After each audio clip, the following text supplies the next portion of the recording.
Good afternoon, good morning, or wherever you are at in this world. This is Kim Boudreaux Smith, and I'm so excited.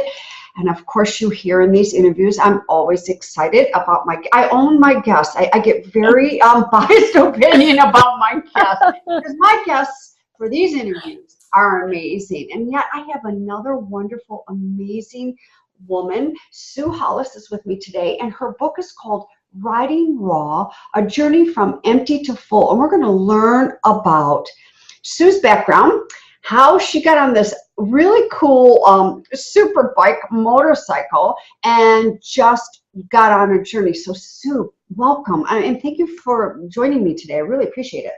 Oh, that's just a pleasure, Kim. Thanks for having me.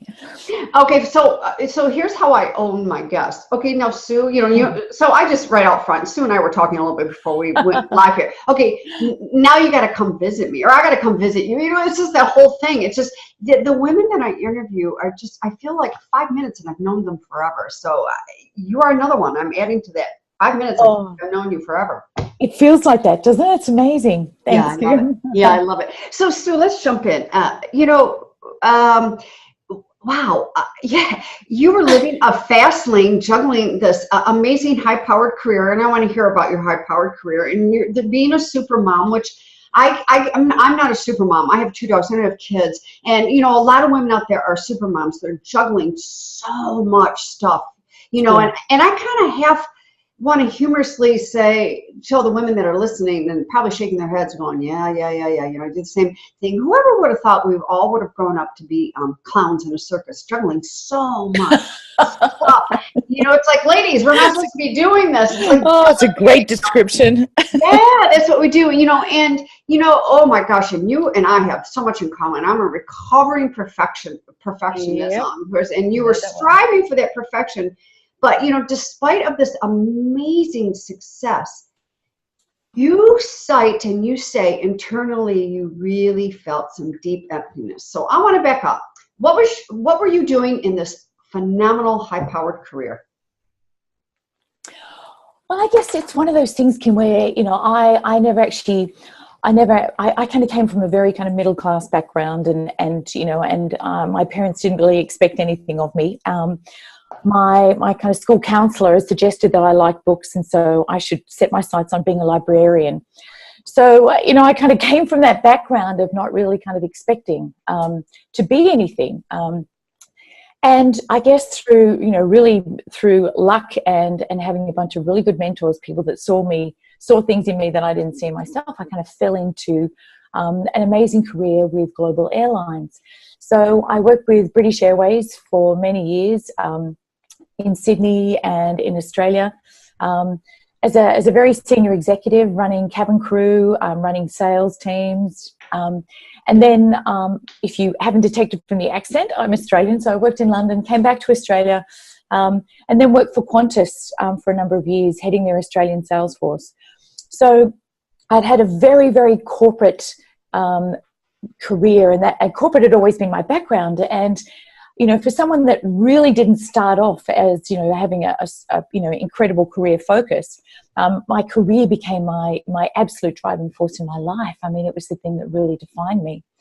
So I literally went from promotion to promotion to promotion and just got hungrier and hungrier and hungrier.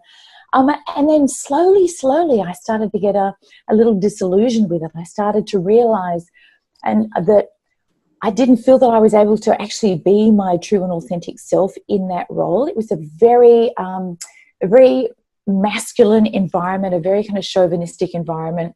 I mean, this is quite a while ago.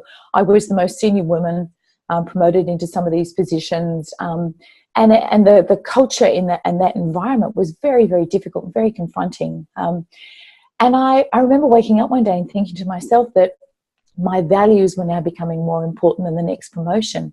And that was a real shock, for someone that had become a serial careerophile, I guess, if there is such a word, to kind of realize that there was something missing in that environment for me. So I then decided to try the wild world of entrepreneurship, and with a business partner started up our own travel management company, which we started in the year 2000, and it's since become, kind of a multi-million-dollar business. It's the largest independent travel management company in Australia. So it kind of grew from nothing, and again just kind of blossomed into this incredibly successful business. So that really was the trajectory that I was on, until yet again I kind of had another wake-up call and realized that I had the career and I kind of had everything else around me, kind of what I considered to be the traditional measures of success, things like, the great career, great financial security, beautiful home, great kids, a life of adrenaline. I've raced motorbikes since I was a kid, but it wasn't enough. There was a big kind of hole in my heart that none of this was filling. So that's where I got to. That's amazing. I mean, first of all, that is amazing, that whole path that you were on. And, it's interesting, Sue, and I'm one of them as well, like yourself. And I know there are so many women out there that have these phenomenal careers, and it's like, and successful, and climbing those ladders. And I don't like to use for time and words, climbing those ladders, and I don't believe in let's shatter the glass ceiling, but if we're going to have a glass ceiling, and that's a verbiage that a lot of people use here, of course, not just in the United States, but it's becoming a global term, or it has become a global term. Let's push it, let's push it, and feeling so unfulfilled. So how did you manage like all of that, and you're a mom too, and have kids, and all of this? Well, I think, part of the challenge was that I actually wasn't managing it. Certainly to the outside world I was. And I guess that's the persona that we, that we fabricate around ourselves to probably, for me, to protect myself. So having working in a very, very masculine environment, and I realized when I look back now, to protect myself in that arena, I became very masculine myself. So my values were masculine. So I was goal-orientated, driven, competitive, kind of scary words when I look at them now. But that was survival. And I was very much a warrior. So, the sword was sharp and the shields were up, and I was ready to attack. And that became my defense. But part of that was also this incredible need that so many women feel, and that's the need for perfection in all areas of our life. Because if we look perfect, work perfect, act perfect, then surely to the outside world we are perfect, and then we're safe from judgment. And kind of being on that continual need for perfection wheel was just exhausting, because it's not, it's absolutely not sustainable. But so for all areas of my life, they needed to be perfect. So I had to be perfect at work, the perfect mama. I was raising two beautiful, amazing boys who are now, young men. But at the time, trying to be that working mom and working with the guilt that you have as a working mom. I was up at 2:00 in the morning making cakes for the school bake-off the next day, and because no one was going to accuse me of not being the perfect mum because I was because I was working. And, I was the perfect athlete. I wasn't just doing, 5-kilometer runs. I was running marathons and triathlons, and I was racing motorbikes. So there was this whole kind of persona that I was creating. And when I look back at it now, it really stemmed from, again, something that so many of us believe in ourselves, is that we're not enough. Yeah. We're not good enough, strong enough, fast enough, thin enough, beautiful enough. And it was that complete refusal to be vulnerable, and to actually admit that I was okay just as I was. But I never saw that. For me, I was just never enough, and that continually fueled, excesses in all of my life, and kind of pushed me to the brink. Yeah, I think what happens is, and I'm not a therapist or anything like that, and I experienced a lot of that myself as well, Sue. But I think what happens is, when we take on those masculine characteristics because of our environment, and a lot of women do this, is first of all, we're so way out of alignment. That's where disease kicks in, you know, our health is compromised. Something gets compromised. And this is what one of my most favorite persons in the whole wide world is Brene Brown, and the work that she does around the vulnerability, because that V word for me personally is a very, I mean, I will never have that conquered. I mean, that is going to be an ongoing journey for me. And I love it that she, you know, here's this Brene Brown, you know, this PhD, she's a, you know, professor down at the University of Houston, Texas. And she speaks about that, but she's so transparent. She's like, yep, call my husband, blame him because I spilled coffee all over me in the morning. You know, the vulnerability, you know, we are not perfect. We are all messy. We're messy. We're beautiful. Yeah. We're just so beautiful messes. And that's one of the things I try to show women is, so what? Just show up. Just show up. Show up. Absolutely. And you know, one of the toughest lessons for me to learn, and you know, and I love Brene as well. I love the fact that she calls it as it is. Yes. You know, when you listen to her, you know, I spend my whole life on ticking off, going, yep, that was me. Yep. Yep, still work in progress on that one. But you know, and I love her, and I'm not sure that she said it, but you know, in doing a lot of the, you know, reading a lot of her stuff, I mean, there's, you know, it's basically the saying, which is, other people's view of me is not my business. Yes. You know, and I have to keep reminding myself of that, you know, particularly on this journey, because it's, if I'm so concerned about what other people think about me, then I'm not being true to myself, then I don't take risks, then I don't allow myself to be vulnerable, then I don't allow myself to connect. So, you know, kind of holding other people's opinions of you dear really compromises our ability to be authentic.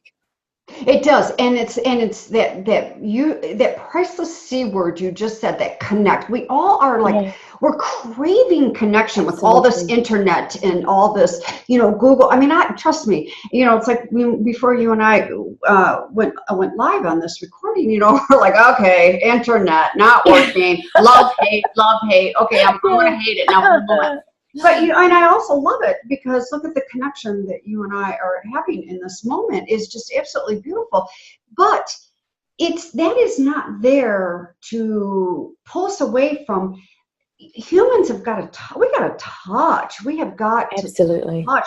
We have to be face to face, and it doesn't necessarily need to be 24/7. Please, I'm not going to that all or nothing, but we still need the human connection. You know, we've got to do that. I mean, I'm constantly reminding myself. I mean, I'll take a time out during my day, and I'll go sit down with my 2 dogs, and I'll love on them, because dogs are the same way. They love that human touch. They love that connection. Absolutely. So I want to move forward here. You know, I heard, you know, yes, you race bikes. And so what happened in the midst of all of this amazing external success, you quote, you left your old life in the dirt. I love that. You left your old life in the dirt. I'm going to borrow that, by the way, and I'll give you full credit around that one. Thank you. Yes, left your old life in the dirt, and you mounted your super bike, which you have a name, which I'll allow you to share your name with your super bike, and you set off. You covered 15,000 mile on a journey with yourself to discover what it really feels like to fulfill that emptiness. So can you share first of all, how did you get to that, and what was that like? Well, I think you hit the nail on the head when you said, you know, and for me, it was not sustainable, but slowly kind of my life, this kind of the perfect life that I'd created to the outside world started falling apart. I mean, and it started with illness, and, you know, I'm a runner, and I'm a vegan, and I'm, you know, my health and fitness is paramount, and I got pneumonia. And became really sick with pneumonia, and just, you know, and then it just became a litany of kind of medical issues. And, you know, and things were starting to fall apart. You know, I was struggling at work. I wasn't being the best that I should have been at work. You know, I was having relationship issues. And, you know, like in true Hollywood tradition, I remember one morning getting up, and I used to get up at 4:30 in the morning to run, and going into the bathroom to put my shoes on and get ready to run, and looking in the mirror and being devastated at what I saw, because I was just soulless. My eyes were completely blank. And I remember, still fighting, trying to get out and go for a run.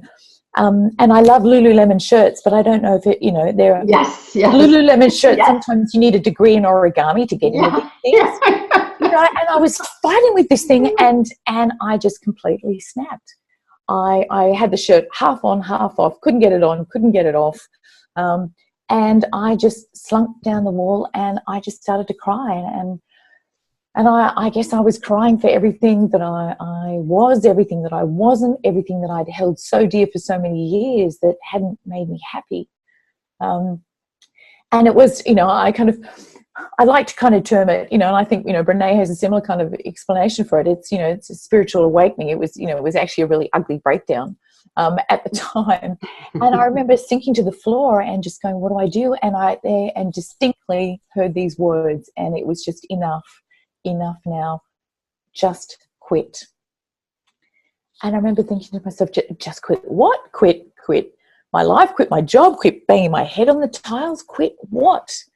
But as I kind of sat there, I just had, and it's amazing how you can be so devastated but have complete moments of clarity. And I knew I had to kind of quit the life that I'd created around me. So I literally got up off the floor, had a quick chat to my husband, who's very supportive, but, I just said to him, I have to quit. And quitting your job is one thing, quitting your company is quite another. So I ran my business partner, who was in Florence on holidays at the time, and I told him that I was quitting. You can imagine that conversation didn't go very well. Next time I quit, I'll do it with a little bit more grace and force. But I knew if I didn't quit right then and there, I wouldn't have the courage to do it. So 6 months, it took 6 months. I found a new CEO, trained her.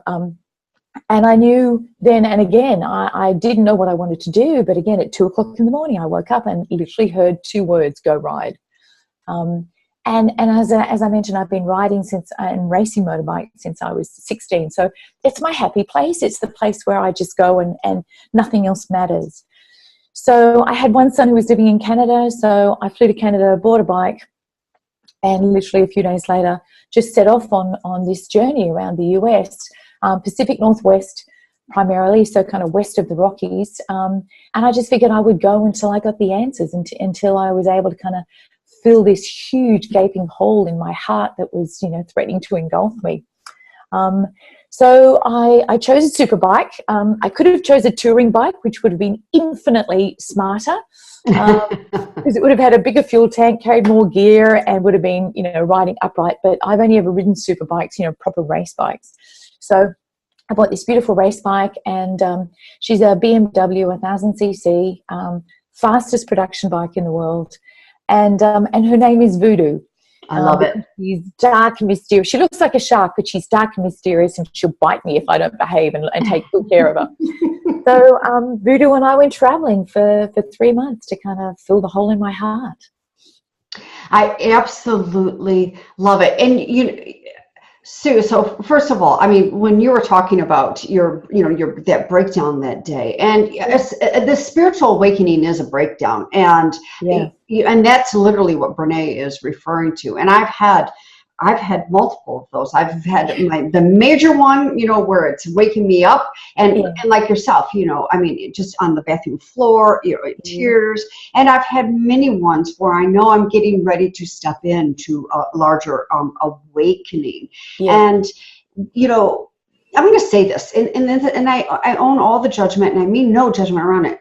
Ladies, we all need that spiritual awakening. We all need and I'm not saying, ladies, can you all please go in your bathroom and break down some time right now, please? I mean, we all need it, because we are, first of all, we're the paradigm shift of energetic shifts, women, the feminine energy, and we do have feminine and masculine energy, and I want to get too woo-woo here, but we all have it. Men have feminine, masculine energy. It's the feminine energy of the world that is the dynamic shift of anything. It is the healing. It is the womb space of everything. And we women, it's not like, burn the bra, fry the bacon up in the pan, and, and da-da-da-da.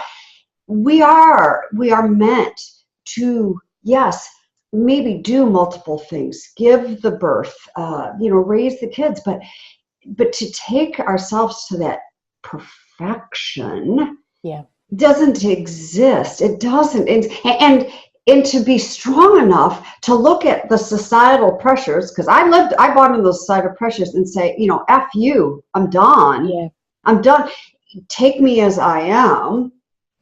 And if not, I'll go over here. I'll go over here. But wow, the courage to quit, to fly from, your country to Canada, another country, and buy a bike and just set forth. So first of all, how old were your boys when you did this?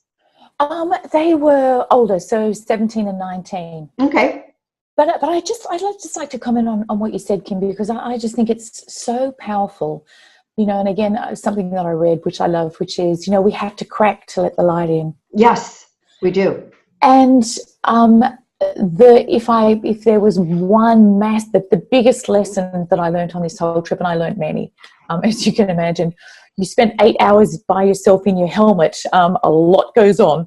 But, the greatest lesson for me was that head success, which is, the traditional measures of success, that's fine, so long as it doesn't define us, but it's our heart success that makes us. Yes. Yes. Yeah. And that heart success is not leading with, hello, I'm going to have a multiple six-figure business. And by the way, I've been there, those words just come out of my mouth. Or, hello, I want to run my business like a man. Okay, first of all, why? Yeah. You're right. We are supposed to have heart success. It's coming out of our heads. And I can only imagine, Sue, over those 15,000 miles, that journey with that helmet on your head, in your head, coming out of your head, and coming down into your heart, coming down into your gut, into your soul. Absolutely. On that ride. So what did that journey provide for you? Was it along the way? Was it several days before you finally went, ooh, or was it not until the end when you said, okay, it's finally time for me to go back home? How did everything evolve? And were you able to journal this along the way? I did. I was really fortunate because, I knew that this journey held the answers. If I was brave enough to firstly ask the questions and secondly then do something about it. So, what it wasn't for me, it wasn't just about getting on the bike and getting some freedom and getting some space. It was about use this time wisely.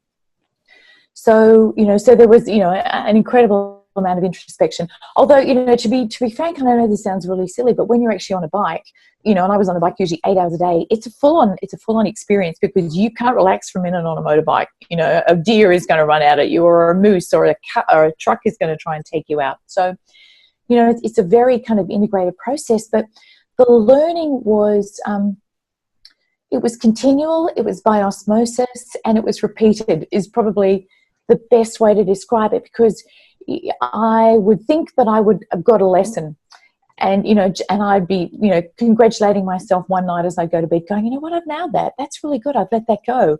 And then the next morning, I would be back to square one, and I'd have to start again. And that's quite humbling because for someone that's used to kind of getting things pretty quickly, lessons aren't meant to be like that. I think lessons grow roots in your body. The deeper and more often you have them. So, so the lessons for me were just incredible. And we touched on it briefly, but the most powerful lesson, the most powerful emotion, the most powerful experience that I had was just incredible connectivity with people on the road. And it was amazing. It's a single woman riding a Canadian motorbike, for example, down in New Mexico, instantly people want to talk to you because they want to, how did you get here? Yeah.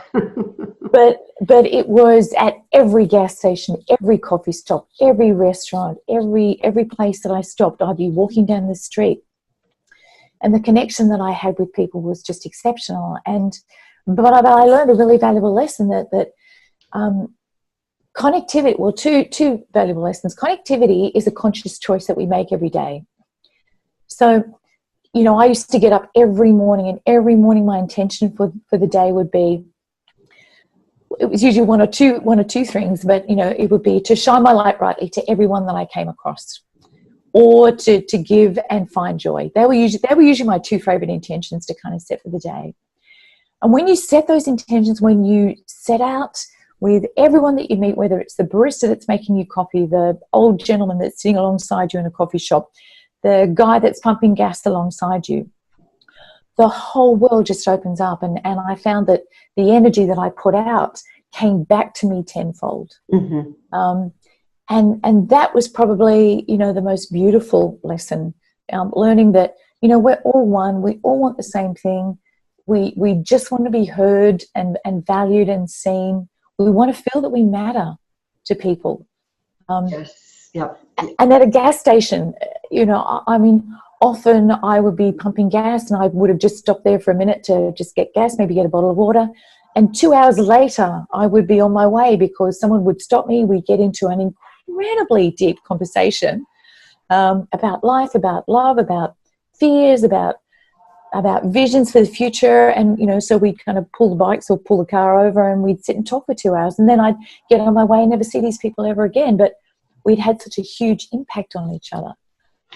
That's like my dream come true, Sue. I just, I love traveling. And if all the tourists are going to the right, I want to go to the left and get into the culture, and I can come back and I can give a whole dissertation. My husband will look at me and go, wow, you just really learned a lot. I said, I'm so curious. I love people. I'm so curious about people. Yeah. And I agree with you. The intentions that we set in the morning is what we put out, we get tenfold back. And it was your intention. It was your energetic shift. It is how you were carrying yourself is what you were attracting when you were out there on the road. Absolutely. And I wanted to test it one day because I started it very early in the journey. And, and every day I'd finish the day going, I can't believe, to the point where I was literally having to write it down during the day because I'd get to the end of the day and I would have had 10 breathtaking connections with people, just breathtaking. And the stories that they told me, and it was such an honor to be able to share their world even for 15, 20 minutes. But I would have to write it all down because it was so amazing. But one morning I thought, I'm going to test this. I'm not going to put the energy out and I'm going to see what happened. And it was just the most awful day. I just kind of went in, ordered a coffee, didn't make conversation, didn't talk to anyone, didn't go out of my way to open a door, and my whole day shut down. Mm-hmm. And the difference was palpable. It was absolutely tangible. And, I actually got to the point where, by 2:00 I went, I've got to stop this. This is just awful. But unfortunately, it is the way that we live normally because it's, we kind of come back to our day and, back to our homes and you walk into an elevator and everyone has their head down looking at their iPhone. You can't walk down the street without people bumping into you because they're looking at their phones. People are rushing. I was trying to get a coffee yesterday and there was a person in front of me and the barista wasn't fast enough for this person. She was so abusive, and actually it just broke my heart. But it is a conscious effort that we make every day, and it's easier to do it on the road when you're a wild Australian woman on a very, very beautiful race bike. People want to talk to you. It's harder to do it in day to day when you're a normal person.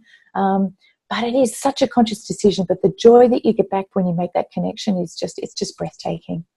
Yeah, I agree with you, Sue. I agree with you. So with that being said, how do you take your writing raw, that journey from empty to full? How do you take that motorcycle experience and how do you implement that on a day-to-day basis?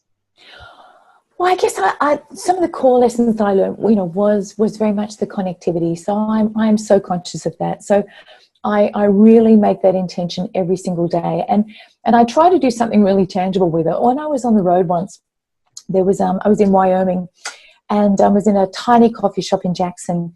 And I was in a queue and as we were moving towards the front of the queue, a gentleman turned around in front of me and he was chatting to me. And as we got to the queue, he said, "May I buy you a coffee?" He said, "Someone did this for me the other day. It's called Buy Coffee Forward."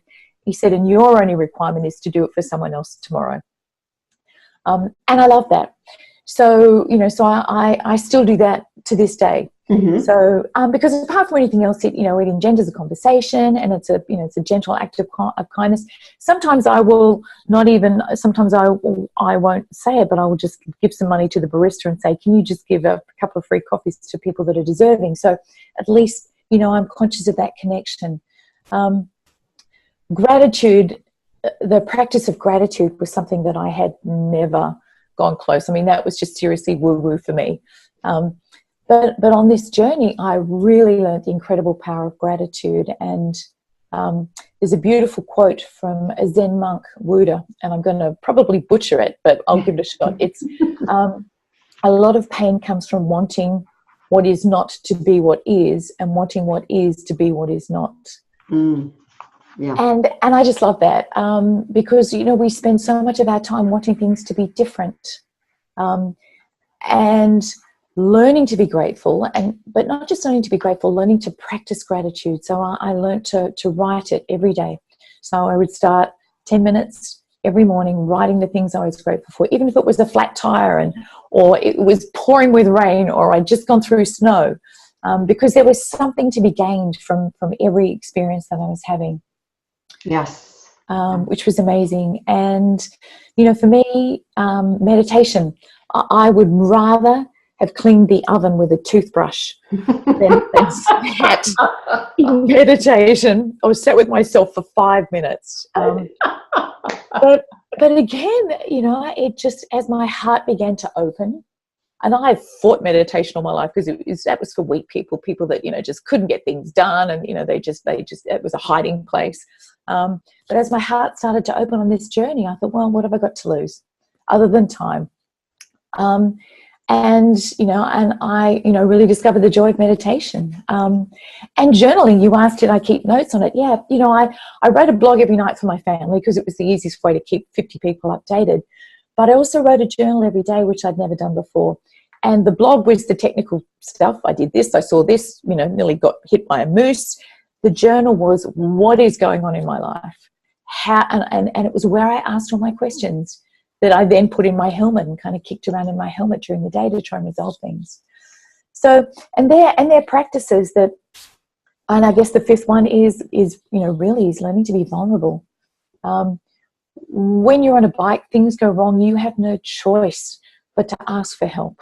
And that was just, as we talked about, it's something that's so foreign to me. I just didn't want to do it. I wanted to be self-reliant, and I'm, this brave superhero on this motorbike, but I've got a flat tire and I need someone to help me.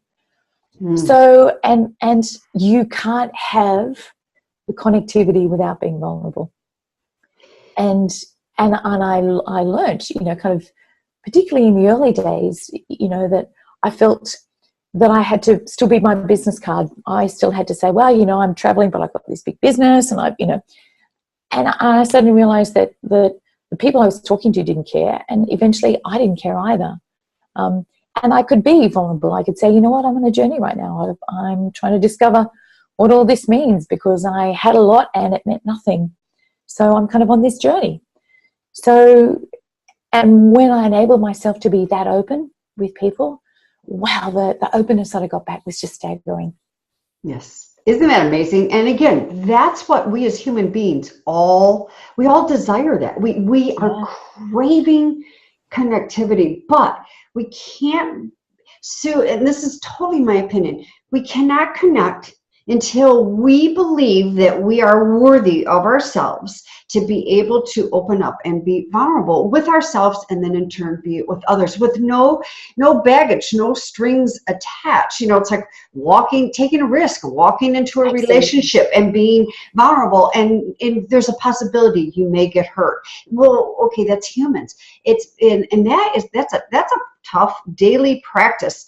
I love the meditation. And I so relate. Give me a toothbrush, I'll clean anything. I'll clean the toilet before. But, and it's amazing because the negativity that's attached to meditation, you've got to sit with your legs crossed, you have to go 30 minutes. It's like, no, you don't. 5 minutes. Exactly. Just 5 minutes. Just take multiple deep breaths, or 5 minutes, put on some background ocean sounds or birds chirping and just sit and be, or 5 minutes, have someone guide you through a meditation. 5 minutes, that's all you need is 5 minutes. I do that every morning before I jump into my cup of coffee. I do that every single morning. And I know it can really set the pace. And I want to say this also too, Sue. Just because meditating will not mean that your day will be perfect, because I can meditate and the day can still go sideways. It just is. But it makes me, and it can make others, more grounded and more manageable to be prepared for when life unexpectancies can happen. Yeah, absolutely. And I love, Dan Harris, who's, he's a news reporter and and he thought meditation, but he now has a great meditation app. It's 10% Happier. And, he talks about the fact that, being a very, very conscientious meditator now doesn't necessarily make him the most amazing, brilliant, beautiful, lovely person during the day, but it does help him catch it when he's not. And I think that's the truth, is that, it doesn't mean that I still don't get angry, I don't get frustrated if something, you still do, because we're human. Yes. What I found meditation does for me is that I see it and I can catch it. Yes. And I can minimize that hand grenade that's about to go off.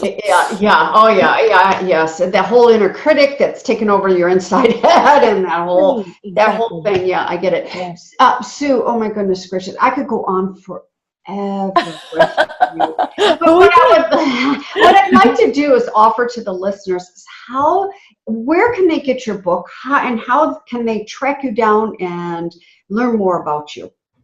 My book is available on Amazon, so it's you can get it Amazon Amazon.com. In Canada, it's Amazon.ca. In Australia, .com.au.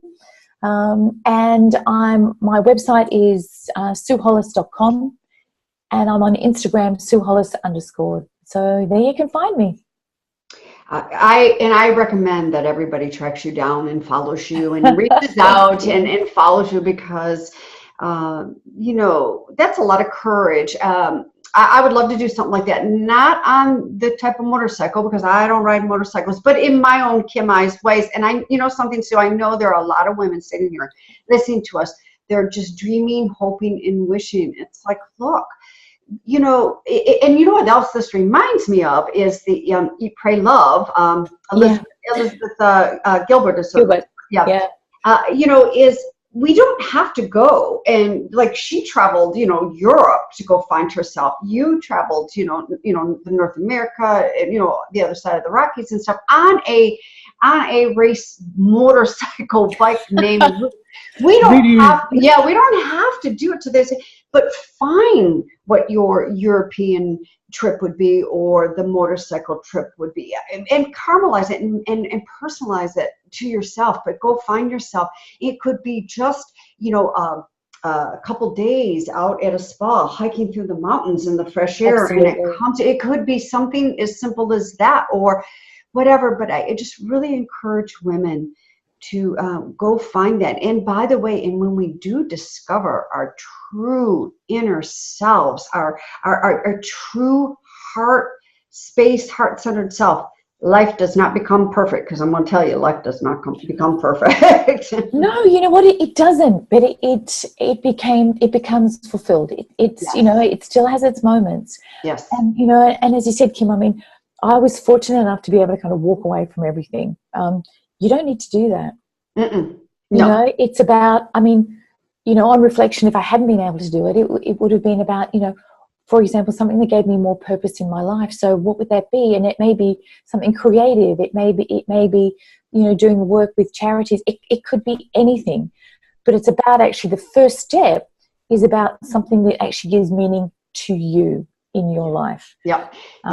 And not all women are in positions where they would possibly have such a supportive partner, or even a partner at all. If someone is listening and they are a single parent, and there's a lot of more heavy responsibilities in that arena, it's like you said, go find. It could be volunteering. It could be go and do a crafting class and tuck your bottle of wine in there with you and have, But find that and show up, and don't show up with the attempt of trying to be perfect. Show up in your true, authentic, vulnerable way.